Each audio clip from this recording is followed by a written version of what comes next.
So let's just jump right in. The title of our explainer today, it sounds a little nuts, doesn't it? Solution-focused therapy. Solving problems by ignoring them? I mean, come on, that goes against everything we think we know about fixing things.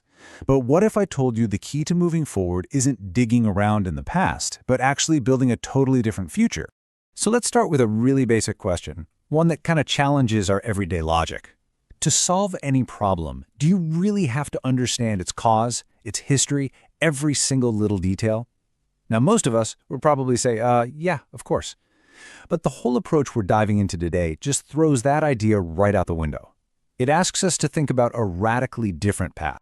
And this slide just lays it out perfectly. It's a tale of two logics. On one side, you've got the one we all know, problem-focused logic. To fix it, you got to analyze it.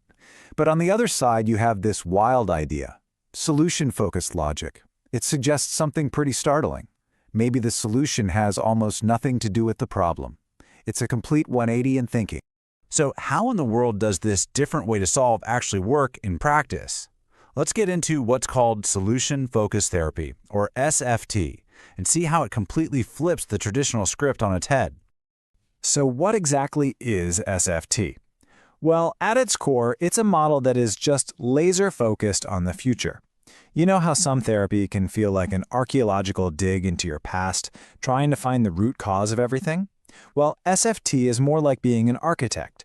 You're designing the blueprint for the future you actually want, and you start building solutions from day one. And this quote just captures the rebellious spirit of SFT's founders, Steve DeShazer and Insoo Kim Berg.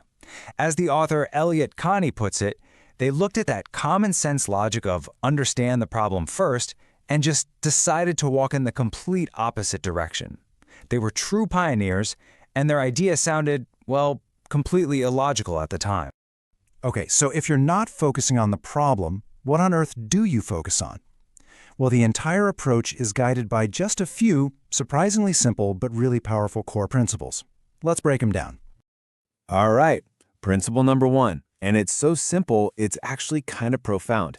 If it's not broken, don't fix it. What this means is the therapist has to completely trust the client. They only work on the specific problem the client puts on the table, even if the therapist thinks they see some other quote-unquote bigger issue hiding in the background. And this story about a couple, Stephanie and Seth, just shows it perfectly. They came to therapy saying they wanted help with their relationship. Now, the therapist suspected Stephanie had a drinking problem, but he followed the principle. He focused only on what they asked for help with. And it turns out it was a test. By respecting their boundary and not pushing, he built the trust they needed for Stephanie to later confront her alcoholism and eventually get treatment. He didn't fix what wasn't presented as broken, and that created the space for the real solution. Principle number 2 is all about finding your hidden strengths. If something is working, do more of it. See, SFT believes that even in the middle of the worst situations, there are these little moments when the problem is a bit better or maybe not there at all. And these moments have a name.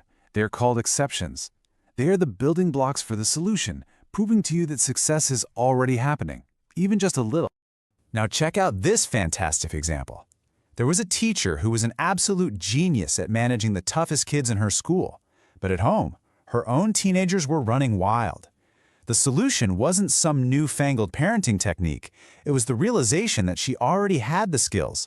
By taking what worked in her classroom, her existing strengths, and applying them at home, she totally turned her family life around. She just had to do more of what was already working. And the third principle is all about the incredible power of momentum. Small steps can lead to big changes. You don't need some huge, dramatic overhaul. SFT is built on the idea that just one tiny, different action can set off a whole cascade of positive changes. It's like starting a tiny snowball rolling down a hill. It just gets bigger and bigger. And the crucial thing here is just how small that first step can be. I mean, listen to this story. A woman was the main caregiver for her entire family, including her father who had Alzheimer's. She was completely burned out. Her one tiny change? She stopped serving everyone dinner. Instead, she just made the food and had them serve themselves. And that tiny shift in responsibility created this huge ripple effect. Her family became more independent, she got time for herself, she even went back to school.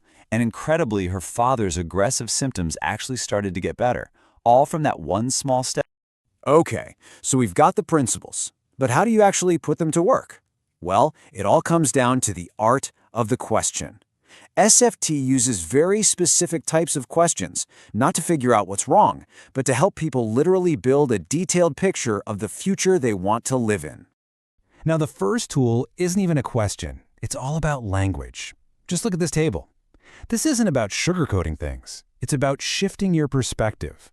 A defiant child becomes a child that enjoys thinking independently. Depression becomes a feeling of sadness that interferes with happiness. Using language like this opens up possibilities for change, instead of shutting them down with a heavy negative label. All right, now for the most famous tool in the SFT toolkit, the miracle question. By asking someone to imagine that their problem just magically vanished overnight, you get to skip all the problem talk. The goal isn't to believe in actual miracles.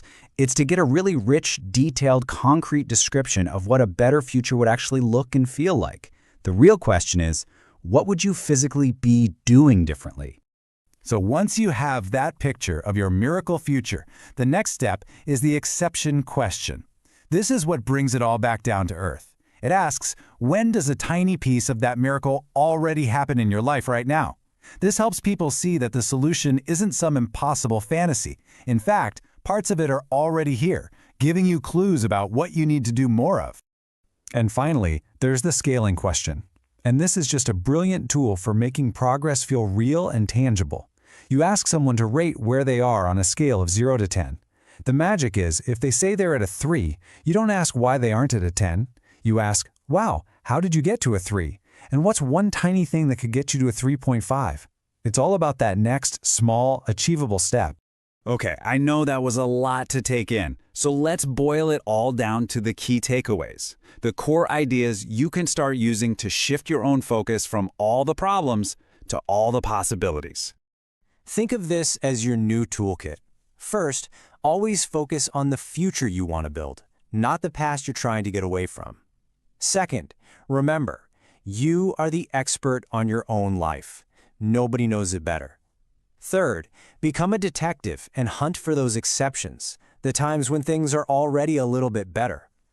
Fourth, trust that small changes can create a huge ripple effect.